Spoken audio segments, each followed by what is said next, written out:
Kita mau berdua.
Kita mau bersuka-cita lagi dalam Tuhan, amin.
dia melihat Yesus ketika dalam perahu,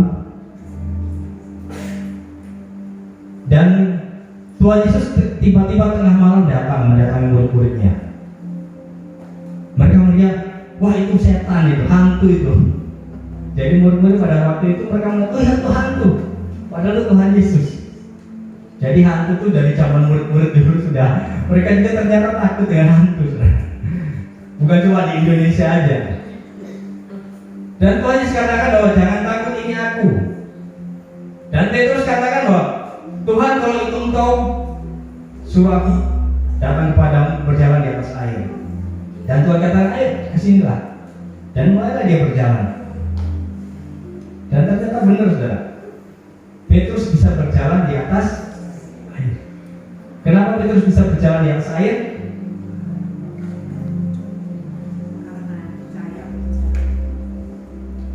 Karena turun dari perahu, saudara. Bercanda dikit ya. Karena Petrus turun dari perahu, dia bisa berjalan di atas air. Tapi ini bercanda, saudara, jangan tersinggung ya. Petrus bisa berjalan di atas air karena dia tuh fokus kepada Tuhan Yesus, saudara. Dia melihat kepada Yesus. Tapi apa yang terjadi? Ketika mulai terjadi fokusnya mulai melihat kepada sekeliling, saudara. Mulai merasakan angin yang menderu dan ombak, mulai melihat sekeliling, oh ternyata aku ada di atas air. Dan airnya itu bergelombang. Matanya sudah bukan lagi fokus pada Yesus. Apa yang terjadi? Dia mulai tenggelam, saudara. Makanya orang percaya itu, orang benar itu hidup karena iman, karena percaya, saudara. Makanya tema pada malam hari ini kata hidup oleh iman, hidup oleh percaya. Makanya mari kita sebagai orang, dikatakan sebagai orang percaya, mari kita percaya beriman pada Tuhan Yesus. Amin. Dikatakan percaya itu dari kata emunah. Kalau dalam bahasa aslinya itu emunah, saudara. Bukan munayah, emunah. Aman. Kalau sebenarnya terjemahannya itu artinya itu setia, faithful. Tapi kata iman itu diambil dari kata emunah, artinya itu percaya dengan setia, saudara. Percaya dengan setia. Jadi percaya ini berkelanjutan, saudara. Enggak cuma sekedar percaya, tapi percaya, saudara, dalam kesetiaan, saudara. Amin. Enggak cuma sekedar aku percaya, tapi tiba-tiba meninggalkan, itu namanya enggak percaya, saudara.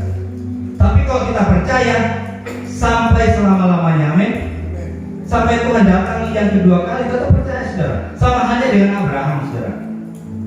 Firman Tuhan katakan, lalu percayalah Abraham kepada Tuhan, dan Allah memperhitungkan itu sebagai kebenaran, saudara. Kepercayaan itu bagi Tuhan itu sesuatu yang berarti, saudara. Kalau kita nggak dipercaya, itu berarti meremehkan kita, saudara. Makanya kita sebagai orang yang percaya, mari kita percaya kepada Tuhan, amin. Percaya, hidup dalam iman, percaya kepada Tuhan. Katakan sama sebelah, percaya. Percaya. Kalau orang Jawa bilang itu pasrah bongkoan, saudara. Percaya, mempercayai Tuhan sampai selama-lamanya. Meskipun, saudara, meskipun mungkin gak seperti yang kita harapkan. Ikut Tuhan kok kayaknya orang bilang diberkati, ada orang bilang kok masalahku malah banyak, kok terjadi pergumulan. Tapi mari kita tetap percaya, amin. Apapun yang terjadi, karena kita itu akan menjadi seperti apa yang kita percaya, firman Tuhan katakan. Kalau kita percaya pada Tuhan, kita akan menjadi seperti Tuhan, amin. Ayub katakan, apa yang aku takutkan itu yang menimpa aku, saudara. Itu yang terjadi pada Ayub, saudara.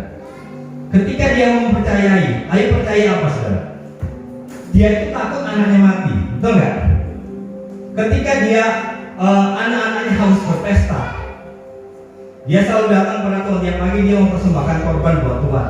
Karena apa? Takut kalau anaknya itu jatuh dalam dosa dan Tuhan murka menghukum mereka dan anaknya mati.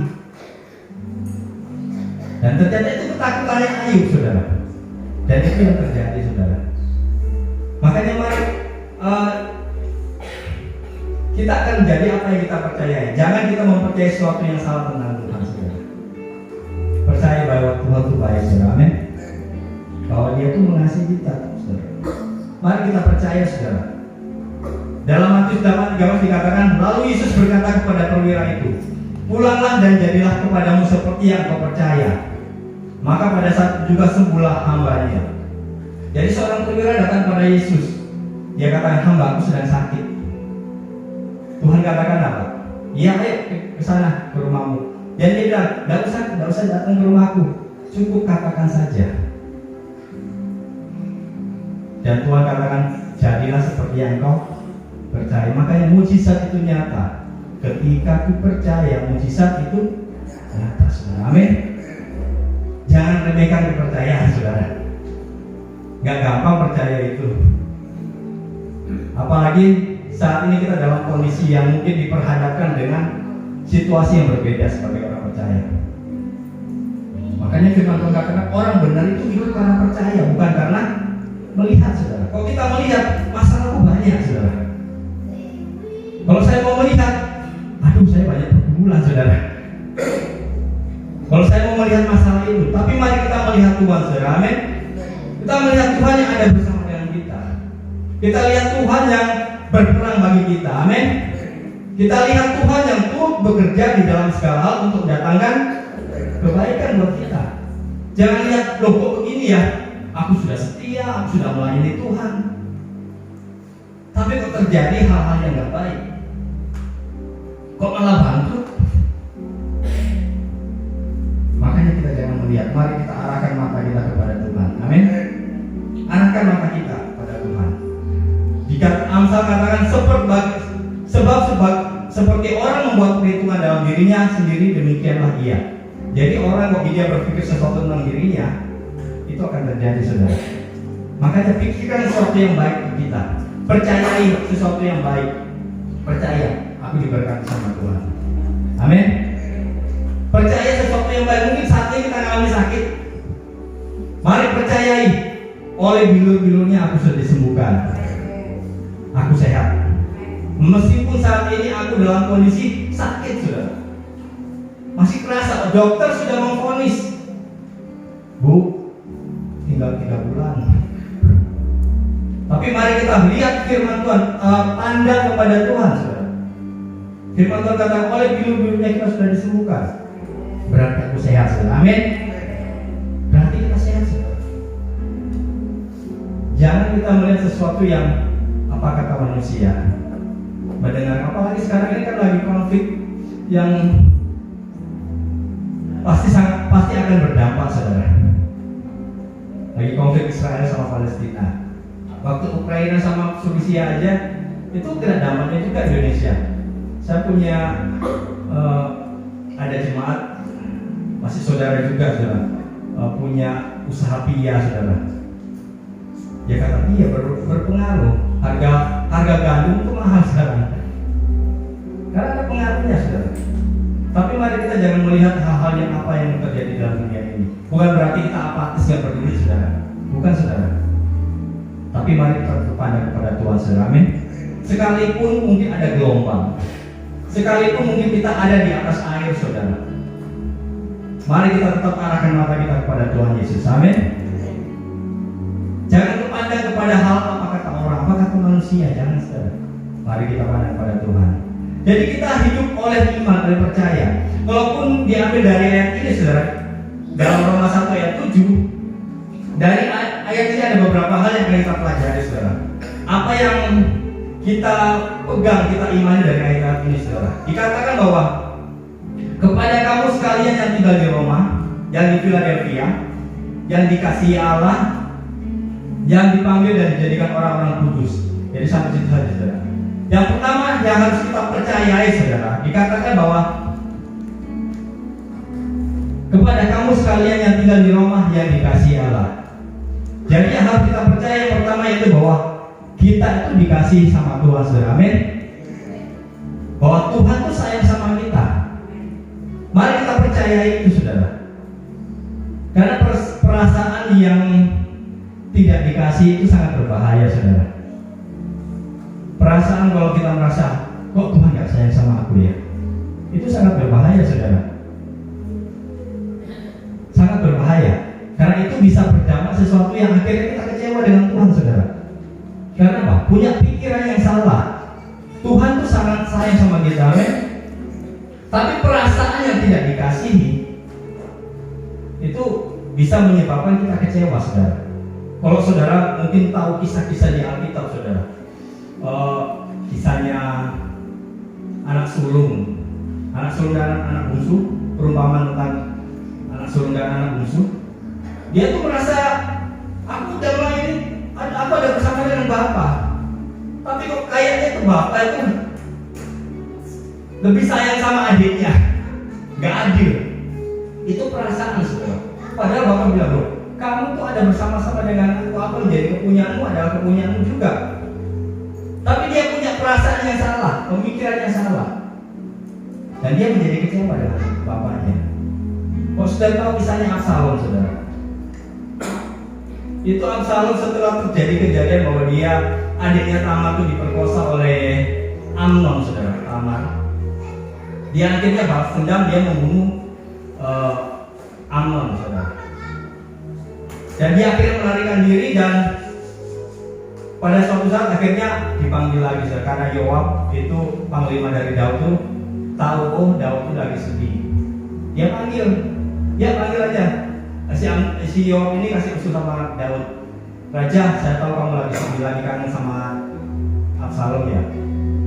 Akhirnya Absalom dipanggil, saudara. Tapi kalau saudara baca cerita, selama 2 tahun Daud itu tidak mau menemui Amnon, saudara. Absalom tidak menemui Absalom, saudara. Sampai Absalom akhirnya, loh ngapain aku dipanggil? Dipanggil gak direken istilahnya. Akhirnya Absalom ini bermasalah, saudara.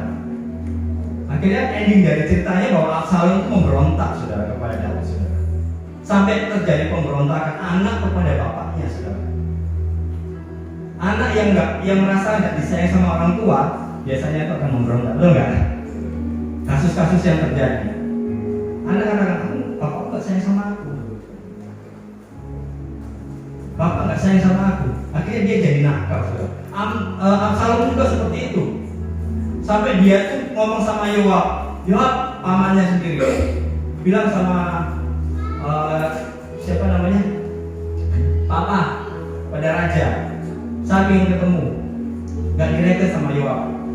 Sama Absalom apa yang dilakukan? Dibakar padanya Yoab, saudara. Sampai seperti itu, saudara. Makanya mari kita sebagai orang percaya, apalagi yang ada di sini, mari jangan ada pemikiran yang salah, perasaan yang salah, perasaan yang tidak disayang sama Tuhan, saudara. Karena itu sangat berbahaya, saudara. Tapi mari kita memiliki kesadaran, percaya bahwa Tuhan itu sangat sayang sama kita, amin. Ketika kita tahu bahwa Tuhan itu sayang sama kita, itu adalah kekuatan, saudara, amin. Itu adalah kekuatan yang luar biasa yang membuat kita tuh bertahan dalam situasi apapun juga. Meskipun kita saat ini mengalami sesuatu yang gak baik, tetap percaya Tuhan itu baik sama aku, amin. Orang akan bilang, enggak, Tuhan sudah jahat sama kamu, sudah tinggalkan Tuhan, sama kayak Ayub.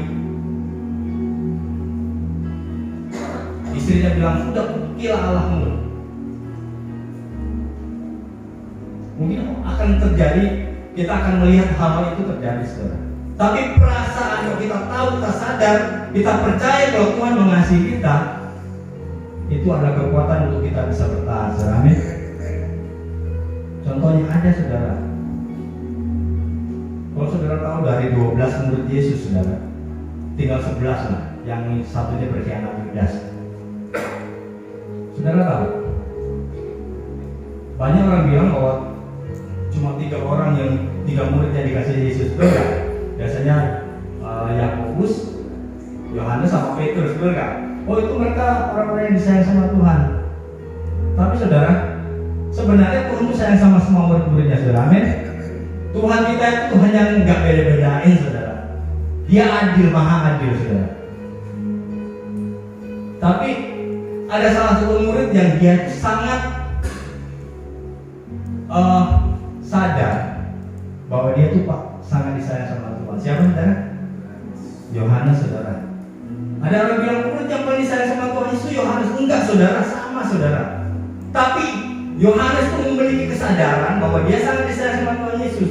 Saudara baca dalam Injil saudara, pernyataan perkataannya bahwa murid yang dikasih oleh Tuhan itu di mana? Cuma ada di kitab Yohanes saudara. Jadi Yohanes sendiri yang nulis saudara, murid yang dikasih oleh Tuhan Yesus. Dia menunjuk dirinya murid yang dikasih oleh Tuhan Yesus. Dia sadar bahwa dia sangat disayang sama Tuhan Yesus saudara. Beda dengan murid-murid yang lain, apalagi Petrus saudara. Petrus ini tipe orang yang ingin melakukan sesuatu saudara. Makanya ketika Tuhan katakan bahwa hari ini kalian semua akan tergoncang imannya, Petrus kata aku sekali tidak. Orang yang merasa dia disayang karena dia sudah berbuat sesuatu sama Tuhan itu bisa kecewa saudara. Tapi Yohanes sadar bahwa dia sangat disayang sama Tuhan saudara. Ketika terjadi penyalipan saudara, saudara tahu siapa yang paling bertahan dalam murid-muridnya ini saudara? Dari semua muridnya ini saudara, hanya Yohanes yang ada bersama dengan Tuhan Yesus pada saat itu saudara. Murid-murid yang lain berlari saudara. Makanya ketika Tuhan Yesus mau mati saudara, mau menyerahkan nyawanya, Tuhan katakan, Yohanes ini ibumu, ini anakmu. Ibu Tuhan Yesus dititipkan kepada siapa? Yohanes saudara. Dia tetap bertahan saudara. Pada murid yang lain, apalagi Petrus, tidak tahu kemana saudara. Mereka sedang bersembunyi saudara, ketakutan saudara. Bahkan Petrus ini menyangkal Tuhan Yesus saudara. Tapi Yohanes tetap bertahan saudara. Karena apa? Karena dia sadar bahwa Tuhan itu sayang sama dia. Amin. Saat ini saya mengatakan saudara, Tuhan sangat sayang sama kita. Amin. Jangan pernah ragukan Tuhan saudara. Jangan pernah ragukan Tuhan saudara. Karena apa saudara? Kalaupun kita bisa mengasihi saudara, itu karena Tuhan lebih dulu mengasihi kita saudara. Amin. Karena ada Tuhan saudara yang lebih dulu mengasihi kita. Kita nggak bisa bilang aku bisa mengasihi seorang tanpa kita merasakan kasihnya Tuhan terlebih dahulu. Makanya mari kita ingat, kita hidup karena iman, percayai bahwa Tuhan sangat sayang sama kita. Amin. Dia sayang pada kita saudara. Terima kita apa adanya saudara. Firman Tuhan katakan karena dia sayang sama kita, dia tidak ingin kita binasa saudara. Firman Tuhan katakan dalam Yohanes 3 ayat 16 dikatakan karena begitu besar kasih Allah akan dunia ini sehingga ia telah mengaruniakan anak yang tunggal supaya setiap orang yang percaya kepadanya tidak binasa melainkan beroleh hidup yang kekal saudara. Karena apa? Karena sayang saudara. Amin. Karena sayang, bukan karena hal-hal yang lain saudara. Bukan karena kamu baik, enggak saudara. Tapi karena Tuhan sayang sama kita saudara, sehingga Tuhan datang ke dunia menebus kita saudara. Karena dia sayang saudara. Dan kasih Tuhan itu bersifatnya itu apa adanya saudara, tanpa syarat saudara, dan bersifat kekal saudara. Kalau mungkin ada orang bilang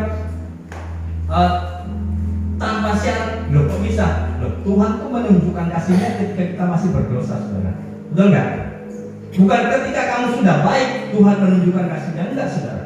Ketika kita masih berdosa Allah menunjukkan kasihnya. Dalam Roma saudara, Roma 5 ayat 8 dikatakan akan tetapi Allah menunjukkan kasihnya kepada kita oleh karena Kristus telah mati untuk kita ketika kita masih berdosa saudara.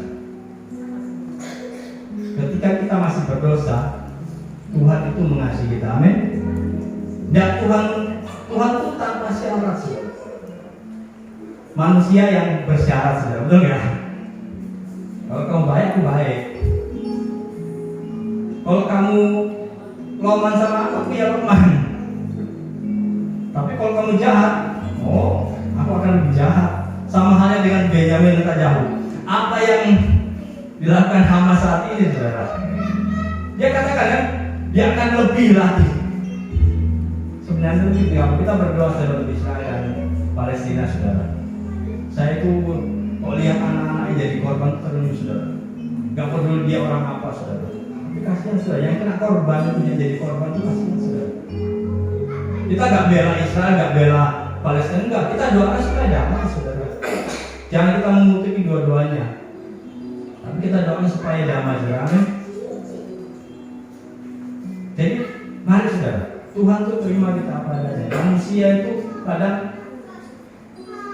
bisa beda kasihnya, ada syaratnya. Makanya pertama baik. Makanya kalau yang bapak-bapak, ibu-ibu, kalau ada tiba-tiba ada anak muda datang ke rumah bawa terang bulan, jadi itu saudara harus bertanya, ada udang di balik rempehnya. Pasti lo ngapain tiba-tiba ujuk-ujuk datang ke rumah bawa makanan, bawa sesuatu. Apalagi udah tahu aku punya anak cewek. Udah tahu, oh sudah ada maunya pasti. Coba stop dulu, jangan suka sama dia tahu, gak bakalan diantri lagi. Itu manusia saudara. Tapi kalau Tuhan terima kita apa adanya, men, tanpa syarat saudara. Dan kasihnya Tuhan itu sifatnya kekal. Beda dengan manusia. Manusia kasihnya itu terbatas saudara. Mungkin mengasihi saudara, tapi terbatas saudara. Tapi firman Tuhan katakan, dikatakan bahwa sebab biarpun gunung-gunung beranjak dan bukit-bukit bergoyang, tetapi kasih setiaku tidak akan beranjak daripadamu, dan perjanjian damaiku tidak akan bergoyang. Firman Tuhan mengasihi engkau. Amin. Sekalipun gunung-gunung beranjak dan bukit-bukit bergoyang, saudara. Kayaknya itu sesuatu yang mustahil, saudara. Tiba-tiba mungkin gunung Bromo pindah ke Surabaya, nggak mungkin bergoyang. Pindah, nggak mungkin kan? Tapi bisa aja, saudara. Kalau mungkin saya pernah ke Palu, saudara, waktu terjadi bencana gempa. Terjadi perpindahan saudara, benar. Jadi saya datang di tempat yang terkena likuifaksi saudara. Itu jalan tiba-tiba putus, bukitnya pindah situ. Jadi makanya banyak korban yang tidak ditemukan karena apa? Yuk, kemarin tetanggaku ada di situ, sekarang sudah jadi bukit yang ada di sana pindah sini. Tidak tahu ini kemana, tidak ketemu saudara. Karena waktu terjadi perpindahan saudara. Makanya akhirnya karena tidak ditemukan, cuma dibuatkan tubuh saudara. Karena banyak yang nggak ketemu saudara, korbannya saudara. Itu bisa terjadi. Di Mesir juga ada gereja sampah ya, kalau nggak salah.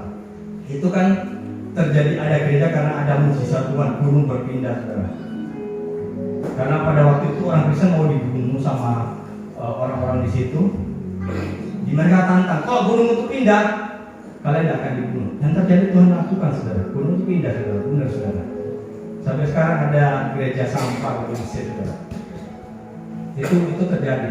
Tapi sekalipun itu terjadi, kasih setia Tuhan tidak akan beranjak daripada kita. Amin. Makanya mari pada malam hari ini saudara, kita diingatkan, mari kita percayai. Kita kan orang benar, percaya kalau Tuhan itu mengasihi kita. Amin. Kalau kita sadar kita dikasihi sama Tuhan, saya percaya apapun yang terjadi kita tetap mengasihi Tuhan saudara. Amin. Karena ketika kita mengasihi Tuhan, kita bisa mengasihi Tuhan juga saudara.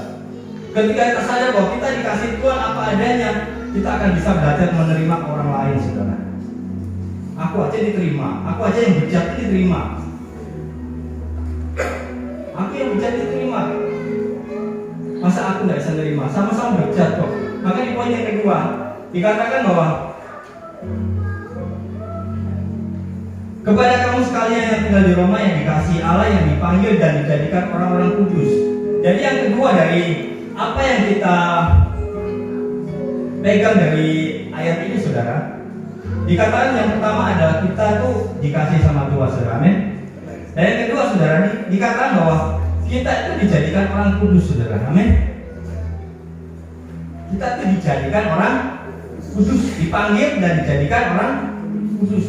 Mari kita percaya saudara bahwa Tuhan itu menguduskan kita saudara. Amin.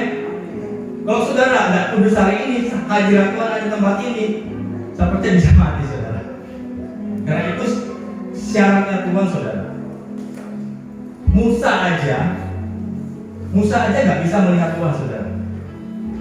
Tapi kita orang Kristen saat ini saudara, kita bisa menikmati Tuhan saudara. Kan jadi tanda tanya kan? Itu karena apa saudara? Karena Tuhan sudah menebus kita, amin. Kita dijadikan orang kudus saudara, amin. Percaya kekudusan kita karena Tuhan yang ngasih saudara. Karena firman Tuhan katakan bahwa karena semua orang telah berbuat dosa dan telah kehilangan kemuliaan Allah. Gak ada orang yang baik saudara. Di sini gak ada orang yang lebih hebat, gak ada orang yang baik. Kalau ada orang yang baik, Tuhan Yesus tidak perlu datang saudara. Tapi karena gak ada yang baik, sehingga Tuhan tuh harus datang ke dunia. Dia mati untuk kita menggantikan kita saudara, amin. Dia menggantikan hukuman yang seharusnya diterima oleh semua orang saudara. Tuhan menggantikan kita saudara. Karena semua orang gak ada yang baik. Firman Tuhan katakan dalam Roma 3:10 dikatakan, seperti ada tertulis, tidak ada yang benar, seorang pun tidak. Tidak ada seorang pun yang berakal budi, tidak ada seorang pun yang mencari Allah. Semua orang telah menyeleweng. Mereka semua tidak berguna, tidak ada yang berbuat baik, seorang pun tidak. Ayat 19-20 dikatakan, tetapi kita tahu bahwa segala sesuatu yang tercantum dalam kitab Taurat ditujukan kepada mereka yang hidup di bawah hukum Taurat, supaya tersumbat setiap mulut dan seluruh dunia jatuh ke bawah hukuman Allah. Sebab tidak seorang pun yang dapat dibenarkan di hadapan Allah oleh karena melakukan hukum Taurat, karena justru oleh hukum Taurat orang mengenal dosa. Kita semua adalah orang yang dibenarkan dan dikuduskan. Amin. Kita semua ini sama saudara. Amin. Gak ada orang yang levelnya lebih tinggi saudara. Oh bapak itu pendeta, paling disayang sama Tuhan. Enggak saudara. Oh paling kudus. Enggak saudara. Tapi kita semua adalah orang-orang yang dikuduskan oleh Tuhan saudara. Amin.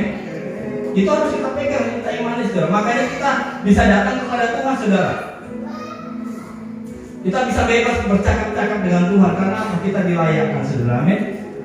Hanya orang yang bersih hatinya yang dapat melihat Allah saudara. Makanya mari saudara, kita beriman kepada Tuhan saudara. Percaya ya, firman Tuhan katakan bahwa kita dikuduskan karena Tuhan saudara. Amin. Karena Tuhan aku layak. Makanya jangan ada perasaan gak layak saudara. Jangan ada punya pikiran aku gak layak. Kalau saudara punya pikiran gak layak, karena pikiran kita terfokus pada diri kita. Kalau kita melihat diri kita, memang kita gak benar saudara. Gak ada orang yang benar saudara. Apalagi kita mau lihat standarnya Tuhan. Kalau dulu hukum Taurat, makanya dulu dikasih hukum Taurat itu sebenarnya bukan untuk menjadikan orang benar saudara. Tapi hukum Taurat diberikan untuk menunjukkan dosa saudara. Bahwa gak ada orang yang bisa sempurna saudara. Makanya Tuhan kan kasih penangkalannya istilahnya. Jadi setiap tahun tuh orang Israel itu harus mempersembahkan korban saudara. Betul nggak? Korban penghapus dosa saudara. Karena mereka nggak bisa menggenapi hukum Taurat saudara. Apalagi standarnya Tuhan. Tuhan katakan, kalau kamu nggak suka sama seseorang, kalau hukum Taurat katakan membunuh itu ya kita membunuh saudara. Tapi Tuhan Yesus katakan, kamu nggak suka sama orang sama halnya dengan membunuh, betul nggak? Standarnya seperti itu saudara. Kalau hukum Taurat katakan kamu tuh kalau selama kamu kita nggak menjamah, kalau kita perzinahan itu kan harus menjamah seseorang kan, harus ada sesuatu yang terjadi kan. Tapi Tuhan katakan saudara, tapi Tuhan katakan saudara, kita melihat saudara, berpikir dalam pikiran kita saudara. Kita ngelihat seorang ini, ayo ngerek, terus mulai bayangkan. Ya saudara bayangkan sendiri. Kita memikirkan sesuatu yang nggak baik saudara. Itu sudah sama halnya dengan berzina saudara. Standarnya Tuhan terlalu sempurna, betul nggak? Tuhan itu sempurna saudara. Apalagi saudara di situ melihat saya, rasanya saya dalam hati, oh itu begitu. Cilik begitu, sana lihat si dukur.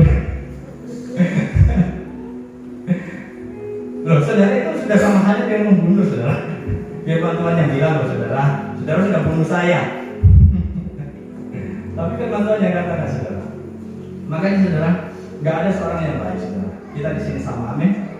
Makanya firman Tuhan katakan bahwa kita dibenarkan karena Tuhan. Jangan ada orang yang sombong saudara. Jangan ada orang yang sombong dan jangan ada orang yang merasa nggak layak saudara. Kalau saudara mempercaya Tuhan yang sudah menebus kita, melayani kita, menguduskan kita, saudara layak saudara. Amin.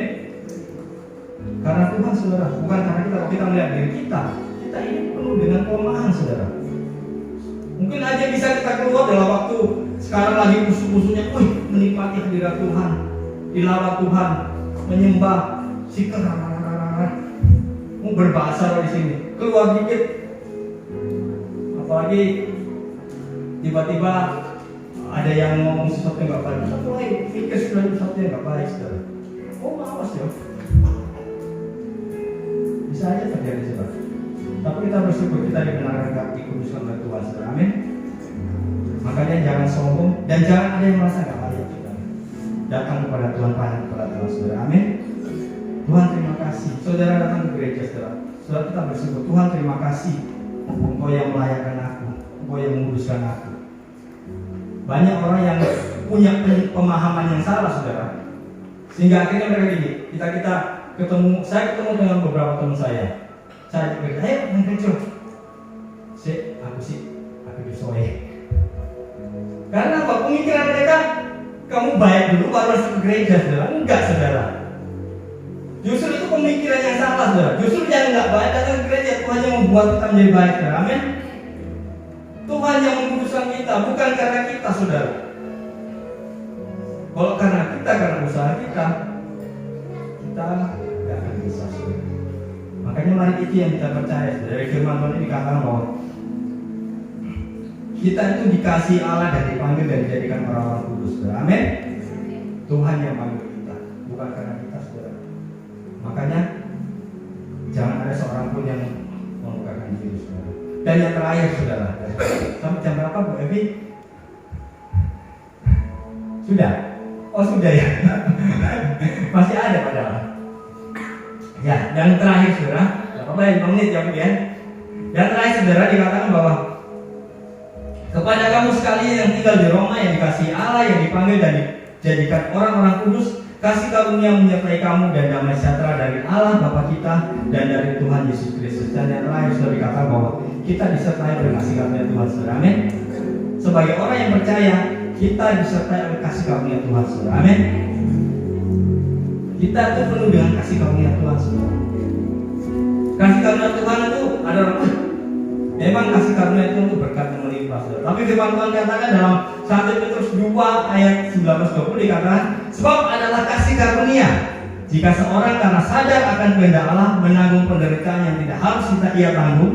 Sebab dapatkah disebut pujian jika kamu menderita pukulan karena kamu berbuat dosa, tetapi jika kamu berbuat baik dan karena itu kamu harus menderita, maka itu adalah kasih karunia pada Allah. Amin. Ternyata kasih karunia juga itu ketika kita percaya kita mengalami penderitaan, itu kasih karunia Tuhan saudara. Karena saya percaya kita cakap benar-benar saudara. Amin. Ketika kita mengalami sesuatu yang gak baik karena kita percaya sama Tuhan, itu adalah kasih karunia saudara. Jadi kalau saat ini kita sudah setia, sudah melayani Tuhan, percaya sama Tuhan, tapi kok kita mengalami sesuatu yang gak baik, itu adalah kasih karunia saudara. Amin. Mari kita bersyukur Tuhan, terima kasih buat kasih karunia-Mu. Dan kasih karunia Tuhan itu juga adalah bahwa Tuhan itu bersama dengan kita saudara. Amin. Dia ada bersama dengan kita dalam situasi yang kita alami hadapi saudara. Tuhan itu ada bersama dengan kita saudara. Dia berperan untuk kita. Makanya kasih karunia Tuhan itu firman Tuhan katakan, ketika kita ada Tuhan bersama dengan kita, segala perkara dapat kita tanggung saudara. Di dalam Dia yang memberi kekuatan bagi kita. Amin. Sekalipun kita berjalan dalam lembah kekelaman, Tuhan berkatakan, aku tidak takut bahaya sebab Tuhan besertaku. Makanya mari kita bersyukur sebagai orang percaya. Kita hidup oleh iman saudara. Percaya bahwa Tuhan mengasihi kita. Percaya pegang itu. Dan percaya bahwa kita dikuduskan oleh karena Tuhan, saudara. Dan mari kita juga percaya bahwa hidup kita penuh dengan kasih karunia Tuhan, saudara. Amin. Saat percaya kita akan melihat kasih karunia yang luar biasa lagi bagi terjadi, saudara. Semakin kita percaya, kita akan menjadi apa yang seperti yang kita percayai, saudara. Mari kita sama-sama belajar mempercayai Tuhan. Percaya hidup dalam kebenaran Tuhan. Amin. Saya undang pemain musik.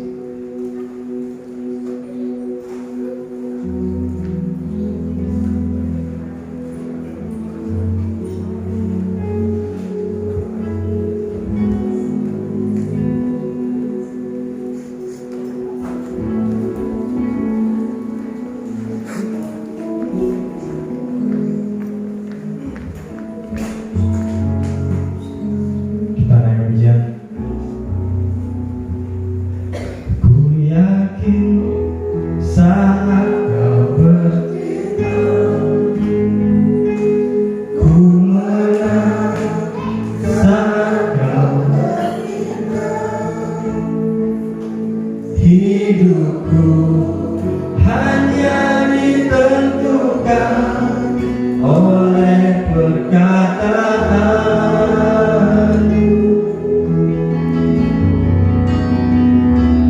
Ku ada saat kau menjaga. Ku kuat karena kau menopang. Hidupku hanya ditentukan oleh kuasa-Mu. Bagi Tuhan, Bagi Tuhan tak ada yang mustahil. Bagi Tuhan tak ada yang tak mungkin. Mujizatnya disediakan bagiku. Ku diangkat dan dipulihkannya. Bapa di surga, terima kasih buat firman-Nya Tuhan. Roh Kudus terus sendiri yang berkarya lebih lagi, memberikan pengertian, penerangan, pewahyuan yang lebih lagi buat kami. Kau yang pegang kami sehingga kami semakin beriman teguh, percaya kepada-Mu Tuhan. Percaya di dalam Engkau, apapun yang terjadi kami tetap percaya. Semua jemaat tempat-Nya Tuhan, Kau yang meneguhkan mereka Tuhan, dan segala pergumulan yang mereka hadapi, Kau yang menguatkan kepercayaan mereka Tuhan. Buat mereka teguh sehingga mereka cakap menanggung segala sesuatu. Terima kasih Bapak, yang sakit disembuhkan, yang lemah dikuatkan, yang susah hati dihiburkan. Terima kasih Bapak, ku menyerahkan semuanya kepada-Mu. Tuhan yang berkati gereja di tempat ini Tuhan. Kau yang memakai anugerah-Mu yang membuat gereja ini menjadi besar, menjadi berkat, menyatakan kebesaran kemuliaan. Diberkati Pastor Levi Tuhan sebagai gembala, juga semua staf, semua pengurus gereja ini diberkati Tuhan. Berikan kekompakan, kesatuan hati Tuhan. Satukan untuk memuji visi dengan mata yang tertuju hanya kepada-Mu. Semuanya diberkati Tuhan. Perkumpulan dari visi misi gereja ini Tuhan, aku percaya Kau yang memulai segala sesuatu, Kau yang menyelesaikannya. Gereja tempat ini. Terima kasih Bapa. Terpujilah nama-Mu Tuhan. Segala kemuliaan hanya bagi nama-Mu. Dalam nama Tuhan Yesus. Amin.